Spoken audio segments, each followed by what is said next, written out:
ഭാര്യമാരെ വാടകയ്ക്ക് വിൽക്കുകയും വാങ്ങുകയും ചെയ്യുന്ന ഇന്ത്യയിലെ ഒരു ഗ്രാമം. വീടും കാറും ഡ്രസ്സുമൊക്കെ വാടകയ്ക്ക് കിട്ടുന്ന നമ്മുടെ ഇന്ത്യയിൽ ഭാര്യമാരെ വരെ വാടകയ്ക്ക് നൽകുന്ന ആ ഗ്രാമത്തെ പറ്റിയാണ് നമ്മൾ ഇന്ന് അറിയാൻ പോകുന്നത്. ഇന്ത്യയെ മറ്റു രാജ്യങ്ങളിൽ നിന്ന് വേറിട്ട് നിർത്തുന്ന ഒന്നാണ് ഇവിടുത്തെ സംസ്കാരങ്ങളും വൈവിധ്യങ്ങളും. പുറം ലോകത്തിന് കേട്ടുകേൾവിയില്ലാത്ത വിചിത്രമായ ആചാരങ്ങൾ നിലനിൽക്കുന്ന പല ഗ്രാമങ്ങളും ഇന്നും ഇന്ത്യയിലുണ്ട്. അത്തരമൊരു വിചിത്ര രീതി പിന്തുടരുന്ന ഗ്രാമമാണ് മധ്യപ്രദേശിലെ ശിവപുരി. നിശ്ചിത കാലയളവിലേക്ക് എഴുതി ഉറപ്പിച്ച കരാർ പ്രകാരം ഉയർന്ന ജാതിയിൽപ്പെട്ട പുരുഷന്മാരിൽ നിന്നും പണം വാങ്ങി സ്ത്രീകളെ ഭാര്യമാരായി വാടകയ്ക്ക് നൽകുന്നതാണ് ഈ ആചാരം. ദഡീജ പ്രഥ എന്നാണ് ശിവപുരിയിലെ ഈ ആചാരത്തിന്റെ പേര്. പണത്തിന് ബുദ്ധിമുട്ട് അനുഭവപ്പെടുന്ന അവസരത്തിലാകും ഭാര്യമാരെ അല്ലെങ്കിൽ വീട്ടിലെ പെൺകുട്ടികളെ ഇത്തരത്തിൽ വാടകയ്ക്ക് കൊടുക്കുന്നത്.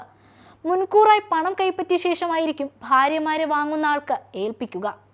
ധനാട്യനും ഉയർന്ന ജാതിയിലുള്ള പുരുഷന്മാർക്ക് കൊടുക്കുന്ന കരാറിൽ ഈ സ്ത്രീകൾ വീട്ടിലെ ജോലികളെല്ലാം ചെയ്യണമെന്നും കിടപ്പറ പങ്കിടണമെന്നും എഴുതിയിട്ടുണ്ട്.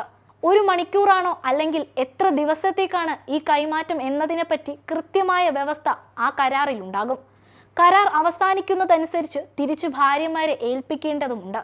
ഇനി അഥവാ കുറച്ചു കാലവും കൂടി ഈ സ്ത്രീക്കൊപ്പം താമസിക്കാനാണ് വാടകക്കാരന് താല്പര്യമെങ്കിൽ ഈ കരാർ പുതുക്കുകയും ചെയ്യാം.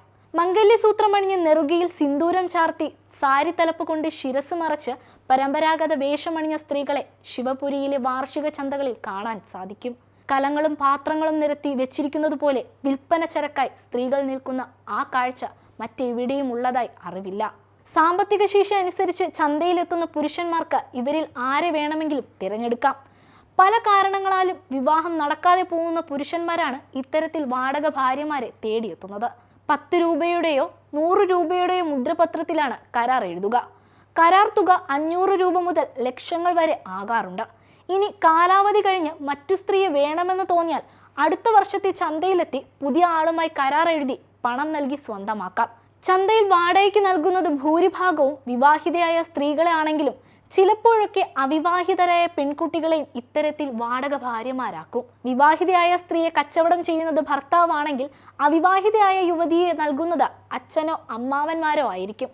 ഓരോ വർഷവും 3000-ഓളം സ്ത്രീകൾ ശിവപുരിയിൽ വാടകയ്ക്ക് വിൽക്കപ്പെടുന്നുണ്ട്. അധസ്ഥിത വർഗത്തിലെ സ്ത്രീകൾക്കെതിരെയുള്ള ലൈംഗിക ചൂഷണമായാണ് ദഡീജ പ്രഥയെ പൊതുവെ വിലയിരുത്തപ്പെടുന്നത്. എങ്കിലും ഉത്തരേന്ത്യൻ ഗ്രാമങ്ങളിൽ ലൈംഗിക ദാരിദ്ര്യവും ഈ അനാചാരം തുടരാൻ കാരണമാകുന്നുവെന്നും പറയപ്പെടുന്നു. വിദ്യാഭ്യാസവും വികസനവും എത്തിനോക്കാത്ത ഉൾനാടൻ ഗ്രാമങ്ങളിൽ ഭ്രൂണഹത്യ വർദ്ധിച്ചതോടെ പുരുഷന്മാർക്ക് ആനുപാതികമായി സ്ത്രീകളുടെ എണ്ണം കുറഞ്ഞു വരുന്നതും ഈ അനാചാരം തുടരാനുള്ള മറ്റൊരു പ്രധാന കാരണമായി പറയപ്പെടുന്നു.